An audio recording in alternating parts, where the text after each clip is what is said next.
ভারতে উপনিবেশিক শাসন ব্যবস্থার প্রধান বৈশিষ্ট্য। ইস্ট ইন্ডিয়া কোম্পানির আমলে ভারতের উপনিবেশিক শাসন ব্যবস্থার তিনটি প্রধান স্তম্ভের ওপর প্রতিষ্ঠিত ছিল। এরা হলো ভারতীয় সিভিল সার্ভিস, সামরিক বাহিনী, পুলিশ বাহিনী।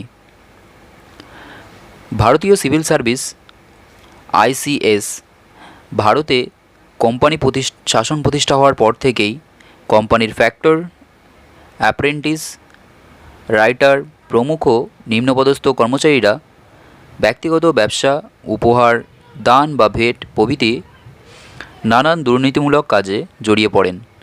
তাই লর্ড কর্নওয়ালিসের আমল থেকে শাসন কাজে নিযুক্ত সাধারণ কর্মচারীদের দুর্নীতিমুক্ত করে ভারতীয় শাসন ব্যবস্থাকে উন্নত করার উদ্দেশ্যে একদল শিক্ষিত, বুদ্ধিমান, সুদক্ষ ও উচ্চপদস্থ কর্মচারী নিয়োগ করার যে প্রথা চালু হয় তা ভারতীয় সিভিল সার্ভিস নামে পরিচিত।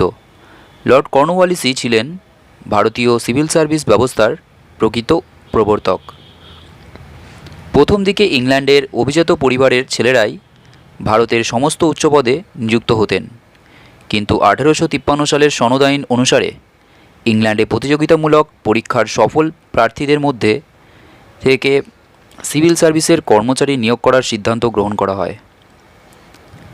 সিভিল সার্ভিস প্রথার মাধ্যমে ব্রিটিশ ভারতে এক শ্রেণীর উচ্চশিক্ষিত, স্বাধীনচিত্ত, দক্ষ ও পরিশ্রমী কর্মচারীর উদ্ভব ঘটে, যাদের আন্তরিক প্রচেষ্টায় এদেশে ব্রিটিশ শাসন সুদৃঢ়ভাবে প্রতিষ্ঠিত হয়।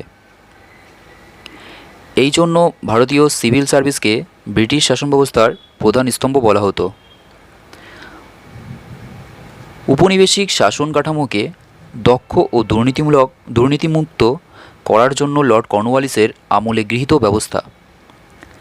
ভারতের শাসন ব্যবস্থাকে দক্ষ ও দুর্নীতিমুক্ত করার জন্য কর্নওয়ালিসের আমলে কোম্পানির প্রশাসনিক দপ্তর, বাণিজ্য দপ্তর ও রাজস্ব দপ্তরকে পৃথক পৃথক দপ্তরে পরিণত করা হয়।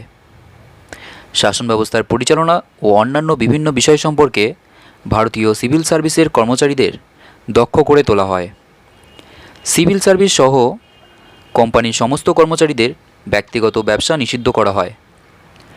ঘুষ ও ভেট নেওয়াকে অমার্জনীয় অপরাধ হিসেবে গ্রহণ করা হয়।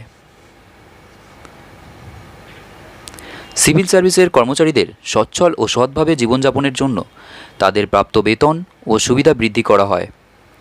ঐতিহাসিক পার্সিভাল স্পিয়ারের মতে কর্নওয়ালিসের আমল থেকে ভারতীয় সিভিল সার্ভিসের কর্মচারীদের যে বেতন ও সুবিধা দেওয়া হতো তা তৎকালীন বিশ্বের অন্যান্য যে কোনো দেশের চেয়ে বেশি ছিল। 2. ব্রিটিশ ভারতীয় সামরিক বাহিনী। ভারতে উপনিবেশিক শাসন কাঠামো প্রতিষ্ঠায় ব্রিটিশ ভারতীয় সেনাবাহিনীর ভূমিকা ছিল অত্যন্ত গুরুত্বপূর্ণ।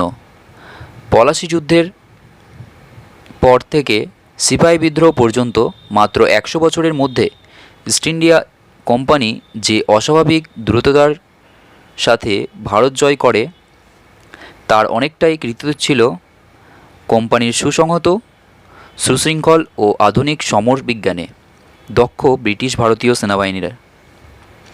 ঐতিহাসিক পার্সিভাল স্পিয়ারের মতে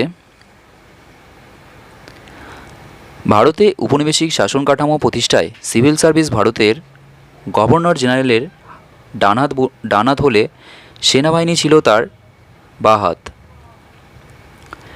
ভারতে ব্রিটিশ শাসনকালে সেনাবাহিনীর প্রধান কাজ ছিল তিনটি, যেমন 1. ভারতীয় রাজ্যগুলো দখল, ভারতে অভ্যন্তরীণ বিদ্রোহ দমন, 3.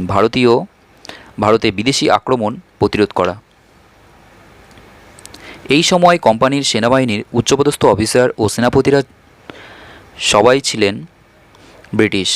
প্রথম দিকে সাধারণ সেনাদের বেশিরভাগ সেনা ছিল বিহার ও উত্তরপ্রদেশের লোক, কিন্তু পরবর্তীকালে ব্রিটিশ সেনাবাহিনীতে পাঠান, শিখ, গোর্খা প্রভৃতি রণনিপুণ জাতি থেকে লোক নেওয়া হতে থাকে।